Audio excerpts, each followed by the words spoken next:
Hello everyone, welcome to another series of today's GK. Let's begin with previous day's practice question. Question was, Matarbari port was in the news recently. It is located in India, Sri Lanka, Bangladesh or Myanmar. The correct answer is option C, Bangladesh. Recently, the third India-Japan Intellectual Conclave was organized in Agartala, Tripura. The two-day conclave was organized by Shillong-based think tank Asian Confluence in association with the Japanese Embassy. The Japanese ambassador to India, Hiroshi Suzuki, said during the conclave that Bangladesh could be the industrial hub of the Bay of Bengal region, while Northeast India and Bangladesh value chain could prosper both countries with use of Japan-funded Matarbari Deep Sea Port in Bangladesh. The Matarbari Deep Sea Port is being set up in the Cox's Bazar area of southeast Bangladesh and is expected to be commissioned in 2027. The objective of the project is to strengthen the port logistics capacity of Bangladesh by constructing a deep sea port at Matarbari area in Chittagong division, thereby contributing to acceleration of logistics with neighboring countries. Therefore, option C is the correct answer. Now let's begin today's session. First question is, consider the following statements regarding the Cape Town Convention. 1. It is a global treaty on the rights of aircraft lessors to repossess their aircraft. 2. India is not a signatory to the convention. Which of the statement or statements given above is or are correct? 1 only, 2 only, both 1 and 2, or neither 1 nor 2? The correct answer is option A, 1 only. Recently, as the result of Go First crisis, India is now actively considering to ratify the Cape Town Conventions. The Cape Town Convention, or the Convention on International Interest in Mobile Equipment, was concluded in Cape Town in 2001 along with the Protocol on Matters Specific to Aircraft Equipment. The CTC is a global treaty on the rights of aircraft lessors to repossess their aircraft. Hence, statement 1 is correct. The primary aim of the convention and the protocol is to resolve the problem of obtaining certain and opposable rights to high-value aviation assets, namely airframes, aircraft engines and helicopters, which by their nature have no fixed location. At present, India is a signatory to the convention, but the Parliament has not ratified the same. Hence, statement 2 is not correct. Therefore, option A is the correct answer. Next question is, World Economic Situation and Prospects report is released by which of the following? World Trade Organization, South Asian Association for Regional Cooperation, United Nations Organization, or Asia Pacific Economic Cooperation? The correct answer is option C, United Nations Organization. Recently, the World Economic Situation and Prospects report released by the United Nations has expected India to grow by 5.8% in 2023 and 6.7% in 2024. The report said that the economic growth in India is expected to remain strong, while the prospects for other South Asian nations are more challenging. According to the report, the world economy is now projected to grow by 2.3% in 2023 and 2.5% in 2024. According to the report, the global trade remains under pressure due to geopolitical tensions, weakening global demand, and tighter monetary and fiscal policies. Therefore, option C is the correct answer. Next question is, in the context of Indian biodiversity, what is the IUCN status of Greater Flamingo? Least concern, near threatened, vulnerable, or endangered? The correct answer is option A, least concern. Recently, a greater flamingo was rescued from Najafgarh wetland bordering the state of Haryana after its wings got injured. They are widespread in India and they migrate to South India during winter and spend their time in large reservoirs and mud flats. The greater flamingo is the heaviest and tallest flamingo, which stands at 3.9 to 4.7 feet tall and weighs 4.6 to 9 pounds. One of the most distinctive characteristics of the flamingo is its pink or reddish coloring. However, flamingos are not born pink. Their coloring comes from the beta-carotene pigments in their food, like shrimp or plankton. Flamingos have long stilt-like legs that allow them to wade in deep water to look for food. Therefore, option A is the correct answer. Next question is, recently a new species of parachute Gekko Mizoramensis has been found in which of the following state? Manipur, Maharashtra, Nagaland, Mizoram. The correct answer is option D, Mizoram. Recently, a term of biologist has found that Gekko Mizoramensis as a new species of parachute gecko in Mizoram. The study on the lizard with the common name Mizoram parachute gecko has been published in the latest edition of Salamandra, the German Journal of Herpetology. The genus Gekko contains morphologically diverse lizards represented by 86 species distributed across South and Southeast Asia. The lizard is so named because of skin flaps along the body and tail that enable it to glide. The parachute gecko has been reported to be distributed across parts of Mizoram, Bangladesh, Myanmar, Thailand, and Cambodia. Therefore, option D is the correct answer. Next question is, consider the following statements regarding the harmful algal blooms. 1. It increases the fish mortality rate. 2. It can have negative impacts on human health. Which of the statement or statements given above is or are correct? 1 only, 2 only, both 1 and 2, or neither 1 nor 2.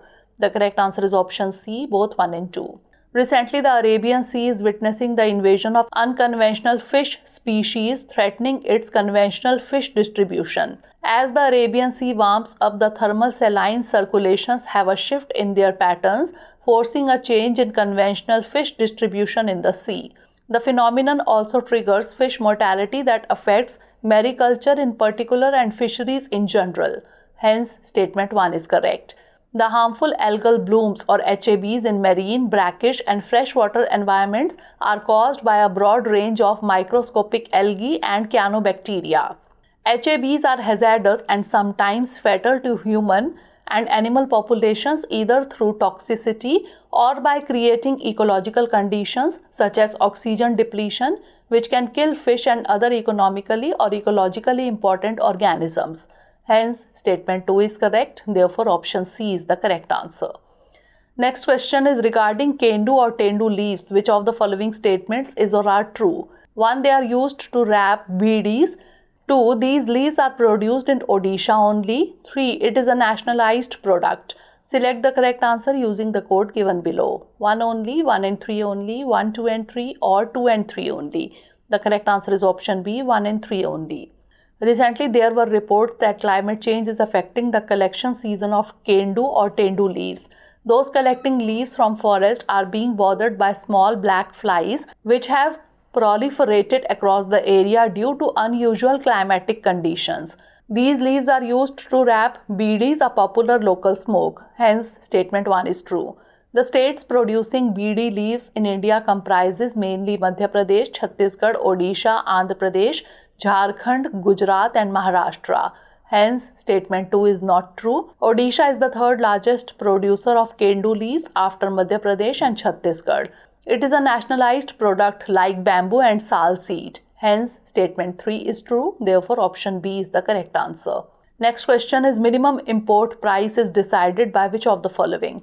Department for Promotion of Industry and Internal Trade, Department of Economic Affairs, Directorate General of Foreign Trade, or Department of Public Enterprises.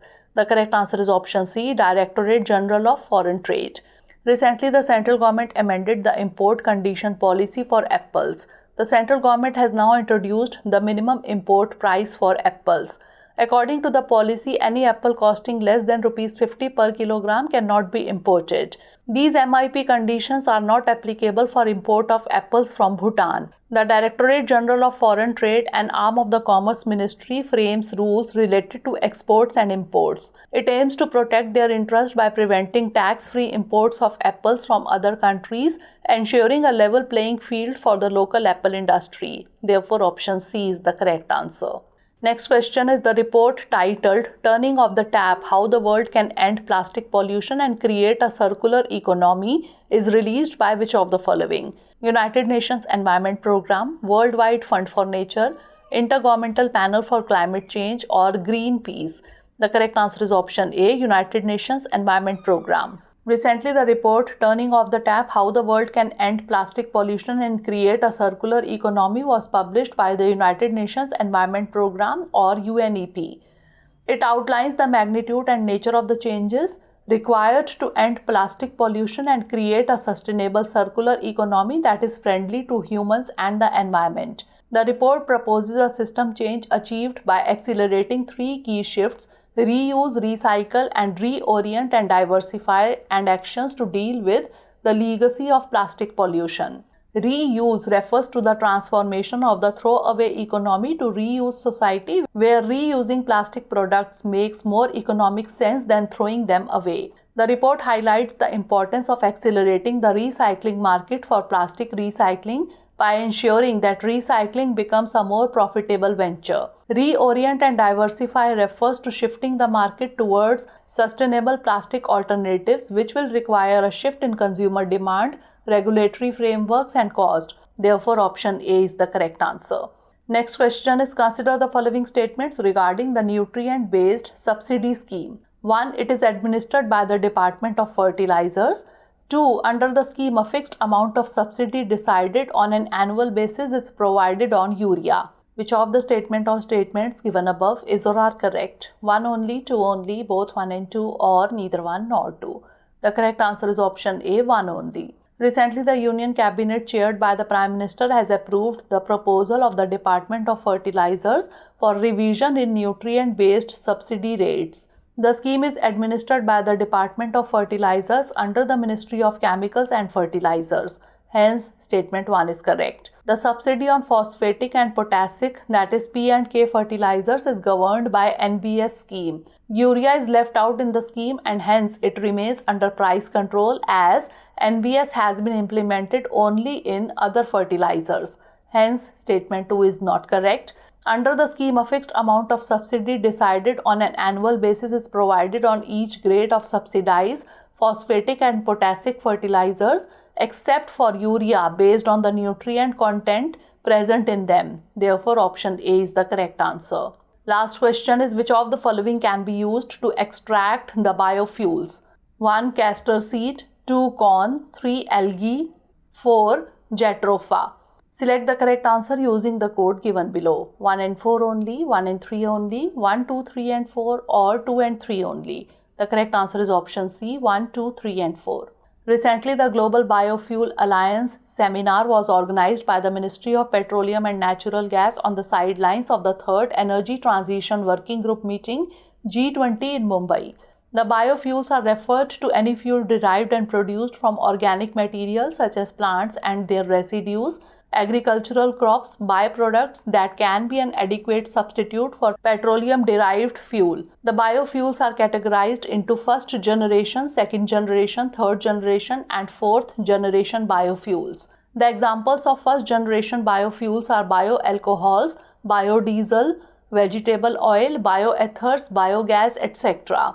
The second generation biofuels are produced from non-food crops or portions of food crops that are not edible and considered as waste, like stems, husks, wood chips, and fruit skins.